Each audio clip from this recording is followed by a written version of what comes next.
After a pretty exciting start to free agency, it's been pretty calm and quiet for the Chicago Bears. We're going to talk about the positions that the Bears still have to address in free agency, or at least before the start of the season. And we're also going to look at what players are the Bears right now selected most to draft in this upcoming draft with the number 9 pick. We're going to get to all that and more right after this. You are now tuned in to Chicago Bears Central, your number one place for all Chicago Bears news and content. All right, Bears fans, welcome to another episode of Chicago Bears Central, your number one spot for everything Chicago Bears related.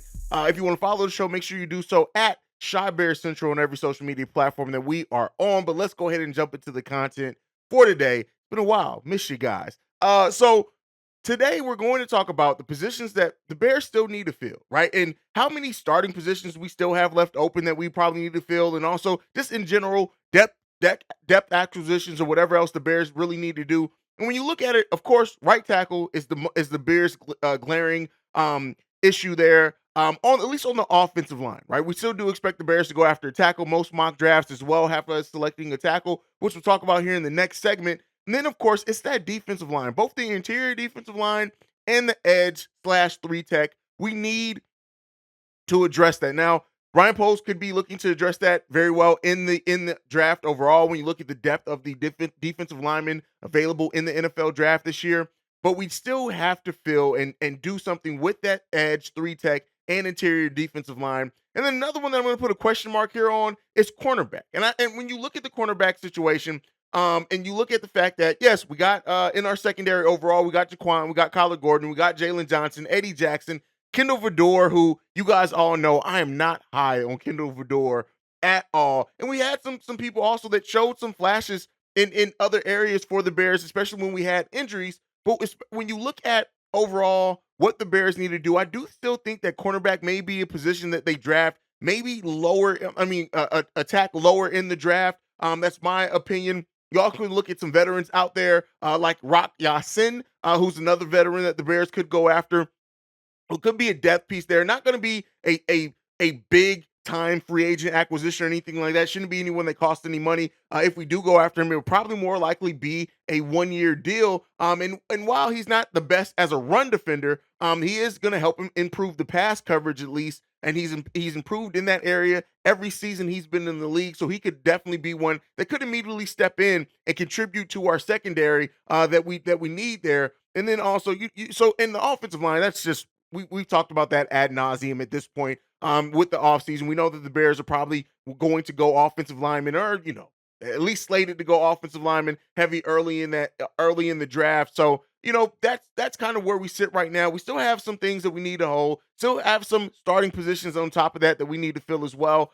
So we'll look to see what Ryan Poles does with that. You guys know I'm at the point right now where I'm pretty much trusting what Ryan Poles is going to do, trusting the vision. And we'll see what he ends up doing. One of the biggest question marks still around this team as well is what are we going to do in the draft, right? You have some people in some mocks that have us slating to go running back with Robinson, some that have us slated going Sokransky, or Paris Johnson at that offensive tackle position. You even have some that have us going other positions on the defensive line that we can go after and attack, especially if Jalen Carter is listed there. So I want to talk about right now, amongst all the mocks, who are some of the players that are appearing most for the Bears to select in the mock draft? And Jalen Carter's name is already there. We know that. I still doubt he's going to get past Detroit and really be there for the Bears when they select at number 9. But so other than that, we're going to go. And the first one up, and one that I was surprised his name was there more than others, is Broderick Jones. Now, this is a offensive tackle out of Georgia.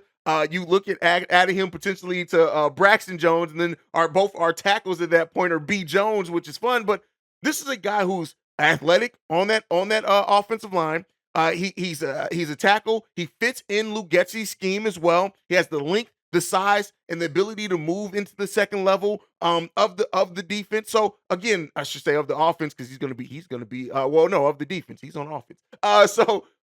That's somebody who is not really surprising that he's showing up as much as he has in mock drafts. And he's a player that I did have on my draft board when it came to offensive tackles as well to start the season off. So he's one that is appearing in a lot of mock drafts for the Chicago Bears. Again, mock drafts aren't everything, but it is something to look at and gives us a little data to go over. The next one up is Peter Sokransky. And so this is a guy who, some people have said that we should go Broderick Jones over Sokransky. And it really depends on the mocks. They kind of flip forth, back and forth. Sokransky's looked at right now as a guard more than a tackle. And so when some people call him that, but he definitely has the ability to play tackle at the NFL level. And I do think that he can come in, he could be a day one starter, and he could be somebody that can be on that still young. We have an overall very young offensive line as well when you look at it. And he's somebody that can grow with Justin Fields, fits that timeline. And so we see. So I really the biggest issue is he going to fall to the Bears? Some people have him going before the Bears pick. That would be noted there if he does, and if he's not, that's probably why Broderick Jones is appearing on as many draft boards for the Chicago Bears as he is. But again, another guy that the Bears absolutely could take a look at. Next one up is of course Paris Johnson, and this is a guy who I think most people have the Bears selecting more often than not is Paris Johnson. When you look at most of the mock drafts, that's the pick, and it makes sense why. The fact that he's 6'6", has very long arms. He's 315 pounds. He fits nicely if it goes to that left tackle position. At that point, you'll be moving over to the right tackle. But again, a guy who could be interchangeable, could play on either the left or right side potentially. I would take Paris Johnson over most of the other picks. Some of the biggest questions remain there is like Miles Murphy. If he's there on the board, who would you pick over him? Now, again, that's a defensive player, but Paris Johnson to me seems like the pick. It seems like the one that may make sense there. He fits the scheme. He brings in the drive that you need. He's going to protect the quarterback. He's solid in the run and in the pass game, and he's at that tier of player that you can see yourself selecting at number 9 on that offensive tackle position. So again, just looking at the things and trying to survey the field for the Chicago Bears, they're going to have a lot of options. And I think it would be a shock to most people if we did not go offensive line with the number over 9 overall pick. But again, we know that Ryan Poles is a player, as a GM, that is going to do what he feels is best for the team. He's not necessarily going to go with the popular thought and opinion. Look at what we did last year.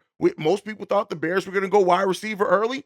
We didn't go wide receiver with our first 2 picks, end up getting Vegas Jones later in that draft. But again, so the thing with Ryan Poles is if he sees you, if he sees the potential there, if he sees the fit, and he has you marked down as his guy, he's going to draft you no matter what that position is. He's going to bring you in. So, there's still always the option as well as the Bears trading back from number 9. If they see their guy still down on that board that they can trade down and still get, then we know that that's still an option that the Chicago Bears could implore and look at. But, overall right now, like I said, Ryan Poles has my trust overall right now. I want to see what his vision is for this offseason, what he does in the draft. But we still have a lot of positions with a lot of draft picks coming up. And I know some Bears fans have their discontent over not getting the guy that they wanted the Bears to potentially go out there and get, but we still got tons of it. We weren't going to fix everything in this offseason alone. Anyway, I'm liking where the Bears sit right now. The Bears sit in a position to still add some considerable starting level talent in this draft that is going to come in and do some things that we need. So, overall, I like where the Bears sit. Overall, I like where we are overall. We still got a bright future as the team. When you really look at the Chicago Bears team, right, and you look at the overall age of the team, we still have some young players on this team that still have the ability to grow and still have tons of potential and untapped potential at that left in their careers. Of course, starting off with that is QB Justin Fields, right? We have barely begun to scratch the surface of Justin Fields as a passer. And now, hopefully, with an improved offensive line, with what we've done in the receiving, with having DJ Moore as the true number 1, Chase Claypool being integrated in the offense since day one, the chemistry he already has with Darnell Mooney, we're going to really get to see that. And another player that I just mentioned in that is DJ Moore himself. It's hard sometimes to remember that DJ Moore still has development that he can do. He's still not a final product himself. Yes, he spent 5 seasons in the NFL, but with his age, what he's able to do, being the focal point, we're still can unlock some in DJ Moore as well as anything else. Another one, Jaquan Brisker, our draft pick from last season. Jaquan Brisker came in and showed almost every bit of what you want from a player in the secondary in the NFL. He showed so much big playmaking potential, leadership potential, all those things. He was always around the ball at the right time. Jaquan Brisker has a super bright future when it comes to the Chicago Bears overall. Another new acquisition for us as well. TJ Edwards, still a young player that hasn't shown too much. 26 years old, yes, but when you look at the tackles he was able to get, 4 years with the Eagles, he's going to come in, be even more kind of focal point of that Chicago Bears defense in a lot of ways. There's enough excitement around him. And then probably our biggest free agent acquisition, DJ Moore was a trade, but free agent acquisition, Tremaine Edmonds still has a lot of untapped potential overall. He's going to be our Mike linebacker. He's going to replace Roquan Smith. He comes in, he's coming off a 2022 season where he had 102 combined tackles and 3 QB hits and 1 sack. If you put him there and we improve the defensive line in the way that we want to, at middle linebacker, he's already one of the best coverage linebackers in the NFL. Listen, we still have tons of growth that we're going to do internally on this roster. We're adding a bunch of young, talented draft picks, hopefully, to that as well. The future is bright in Chicago. The future is probably the brightest it's been in Chicago, maybe in my lifetime. So while I know we're not the finished product that we want to be yet, we still have some things and some players that need to prove some things to us. Let's not overlook that the future is bright for the Chicago Bears, and thus the future is bright for this program as well. But that's it for my time for today. Make sure you're following the show at Shy Bears Central. You can send us any feedback, questions, comments, concerns, ChicagoBearsCentral@gmail.com. Lastly, if you want to leave a text message and our voicemail, the number to do so, 773-242-9336. We are the number one spot for everything Chicago Bears related because of you guys. And like I like to end every episode on, bear down. Love you guys. Peace, y'all. This has been a presentation of the Break Media.